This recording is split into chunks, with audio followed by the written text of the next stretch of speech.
for the private rented sector. So much going on this week, and of course the finale is the Future Renting Conference here in London, hosted by the ARLA.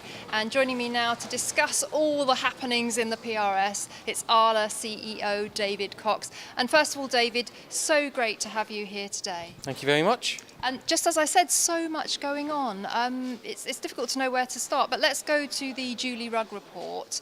What's obviously over 200 pages of insights and recommendations and data. What's your kind of initial view of it?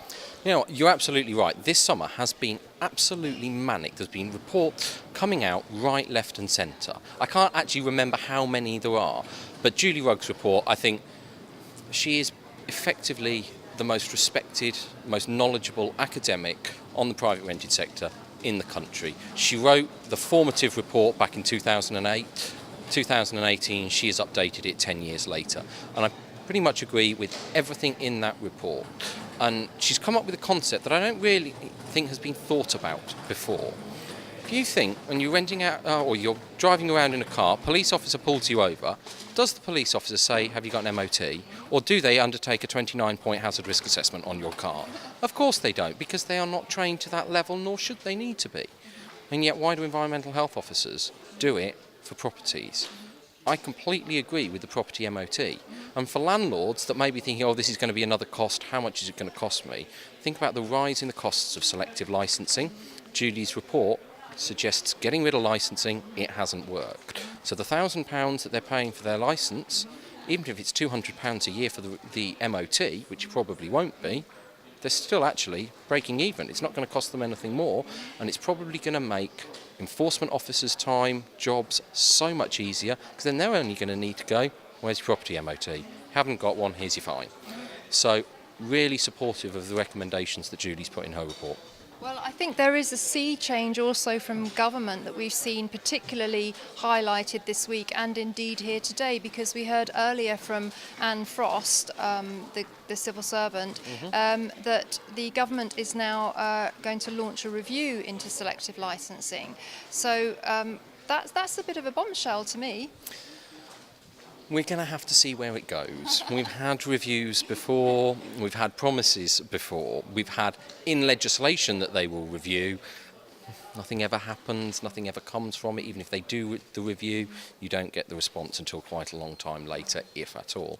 So I'm not going to hold my breath until I actually see something, but I do think government is finally coming round to the realisation that all they have done is spent 10 years throwing laws at a wall and hoping that something sticks. And what a surprise, none of it did. And they are now seeing we can't just go this policy, law, this policy, law, this policy, law. We've got to bring it together. It's not just about the Department for Communities and Local Government, it's about the Treasury, it's about the Department for Business, the Department for the Environment, because all of them are interacting in various bits and pieces with the sector, passing laws that landlords and agents need to comply with. None of it's joined up. I think government has finally realised that. They've set up a working group to look at how they bring it all together. It's only had its second meeting so far, so we're just going to have to see where it goes. I think it's a positive step in the right direction. It most certainly is. With regards to today's event, the whole theme is about future renting. What is coming for landlords in the future? What do you think of this, the concept of the event, that it's really looking to create smarter landlords going forward? That is absolutely necessary. We represent letting agents. Our letting agent members have to hold a qualification because the law is so complicated and there are so many now that the slightest thing you can trip up, you can go to prison, you can end up banned, you can be fined tens of thousands of pounds. Landlords do have to remember they are running a business. Even if it's not their primary income, it's a business, it's somebody's home. They need to know what they're doing, or they need to give it to an agent who knows what they're doing. It's why we are supportive of the government's theme to make landlords have housing, be members of a redress scheme, like letting agents already are, require letting agents to hold qualifications and be regulated. Because if we can improve the knowledge, the understanding of the sector, it's going to improve the professionalism of the sector, and most importantly, it is going to improve the reputation of the sector and make it a tenure of choice rather than a tenure of necessity. Absolutely. The RLA are celebrating their 20th anniversary this year. Do you think they're really now a force to be reckoned with, and that they are having an impact on government policy? Unquestionably, and I wouldn't say just now.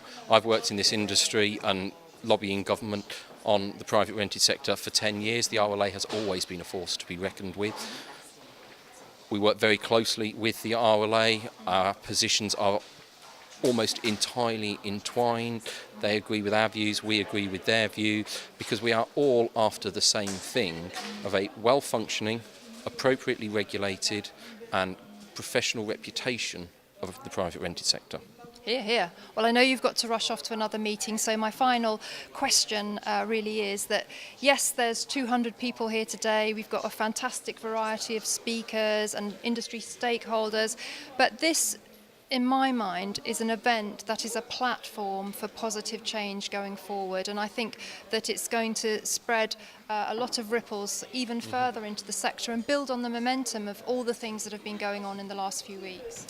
Couldn't agree more, and we need events like this, and we have a few throughout the year. Various organisations put them on, but it is about making sure that the vast majority of landlords, the vast majority of letting agents that do a very good job, that run very well, manage the properties very well, the property standards are very high, those are always ignored in the debate. The debate is always about the worst landlord, the worst letting agent, the worst tenant, which is, it's the fringes of both sides, but it's what everybody talks about and ignores the 95, 96% that were absolutely fine in the middle. And it's things like today that is about making sure that government, stakeholders, everybody really understands that the vast majority of the sector works absolutely perfectly. Indeed. Well, thank you so much for your contribution Not at here all. today on the panel debate, and also for taking part in this interview. On behalf of the RLA, David, thanks very much for being part of Future Renting here in London. Thank you very much.